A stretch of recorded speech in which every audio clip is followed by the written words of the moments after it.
জানিস ভাই, আজকে না আমার দাদাকে ভূত ধরে নিয়েছে। রাতের বেলা গলা টিপতে আসছে, কি করবো মাথা কাজ করে না। শুনলাম একটা সাধু বাবা আছে, তার কাছে আজকে নিয়ে যাবো। ভূত হয়? আমি তো বিশ্বাস করি না ভূত যে হয়, ভূত জিনিস আমি বিশ্বাস করি না। বিশ্বাস হয় না তো তোর? না। আজকে আজকে বাচ্চু তান্ত্রিকের কাছে নিয়ে যাবো তাকে। তাহলে আমার সাথে থাকিস তাহলে তুই? ঠিক আছে, থাকবো।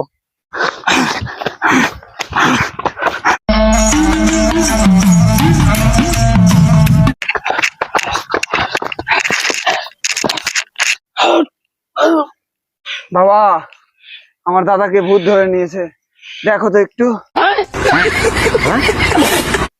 কোথায় ভূত ধরেছে? এই যে বাস ঝাড়ে। এ বাড়া, তার পুরো ভূত ধরে নিয়েছে কে তাহলে? বাঁশ ঝাড়ে কি করতে গেছিল? এই প্রস্রাব করতে গেছিল বাস, তখন থেকে এই অবস্থা।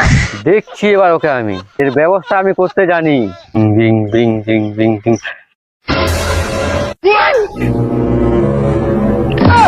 বলছি বাবা, আমার দাদা কোথায় গেল? তো দাদাকে দেখবি? দাদা দেখাচ্ছি আমি, দেখ। ওই যে দেখ তো দাদা।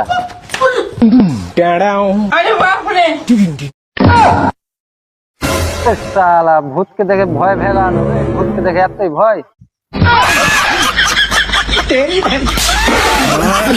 কি বল, সবাই পালিয়ে গেল দেখে, দড়িয়ে দড়িয়ে।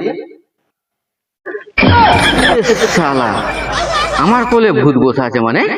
এত বড় শ্বাস ভূতের? চল আমার বাড়ি চল, আমি বাচ্চু তান্ত্রিক, আমার সঙ্গে তুই পাঙ্গা লিছিস? কত বড় তুই ভূত আছিস তুই রে? চল।